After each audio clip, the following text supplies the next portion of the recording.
आज ये जो यहाँ पे प्रेस कॉन्फ्रेंस हम लोगों का रखने का जो मेन मकसद है वो ये है कि जैसे आप सब लोग जानते हैं कि पहाड़ी कबीला जो कि लगभग 15 लाख लोगों पे मुश्तमिल है, ये 15 लाख लोग जो हैं पहाड़ी कबीले से जो ताल्लुक़ रखते हैं, इनकी पिछले 30 साल से एक दारीना मांग चली आ रही है कि इनको शेड्यूल ट्राइब जो है उसका दर्जा दिया जाए।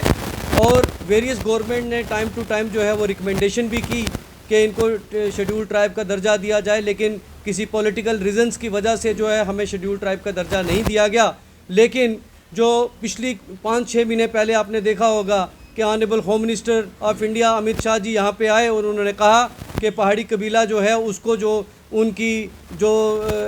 पुरानी जो एक दारीना मांग है शेड्यूल ट्राइब की वो उनको दी जाएगी, उनका हक उनको दिया जाएगा। और तब से जो पहाड़ी कबीला है उसकी एक बड़ी जो है एक एस्पिरेशंस जो है वो जुड़ चुकी हैं सेंट्रल गवर्नमेंट के साथ।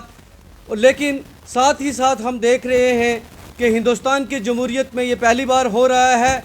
कि और दुनिया के अंदर हम पहली बार देख रहे हैं कि एक कबीला जिसको ऑलरेडी शेड्यूल ट्राइब के ज़िम्मे के अंदर रखा गया है, उसके चंद लोग जो हैं वो हमारी मुखालफत कर रहे हैं। वो कोई कसर नहीं छोड़ रहे कि एक अलग नरेटिव सेट करने का, वो कोई कसर नहीं छोड़ रहे कि हमारे काज को मलाइन करने का। और जब उनसे कोई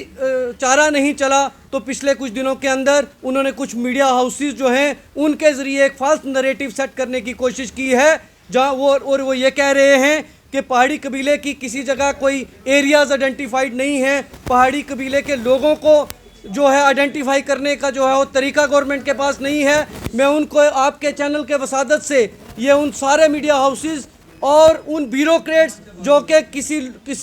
किसी वजह से कुछ लोगों के साथ मिल के हमारे इस काज को जो है एक स्पेशल डिज़ाइन के तहत जो है वो ख़राब करने की कोशिश कर रहे हैं। मैं उनको कहना चाहता हूँ कि पहाड़ी कबीले के 40 साल से आप जानते हो, आप सब लोगों को पता है कि हमारा एक एडवाइजरी बोर्ड है जिसमें गवर्नमेंट की तरफ से जो है एक सेक्रेटरी रैंक का ऑफिसर उसको लीड करता है। हमारे बच्चों को स्कॉलरशिप दी जाती है, हमारे बच्चों के हॉस्टल बनाए जाते हैं। तो अगर हमारी पॉपुलेशन का पता ना होता कि हमारे लोग कहाँ पे रहते हैं, अगर हमारी आइडेंटिफिकेशन नहीं होती तो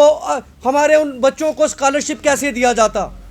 दूसरी बात ये कि 2017 के अंदर जो सोशल वेलफेयर डिपार्टमेंट है और जो उसके जो सेक्रेटरी थे जीतलाल शर्मा साहब, उनकी जो कमीशन है उसकी रिपोर्ट जो है मैं आप सब लोगों के भी अभी सामने रखूँगा, जिसमें देन जो गवर्नर थे एन एन वोरा साहब, उनकी तरफ से भी जो ये सवाल रखे गए थे कि पहाड़ी कबीले के लोग कहाँ पे रहते हैं, पहाड़ी कबीले के लोगों की आइडेंटिफिकेशन का तरीका क्या होना चाहिए। वो सारे लवाजमात पूरे होने के बाद हमें जो 4%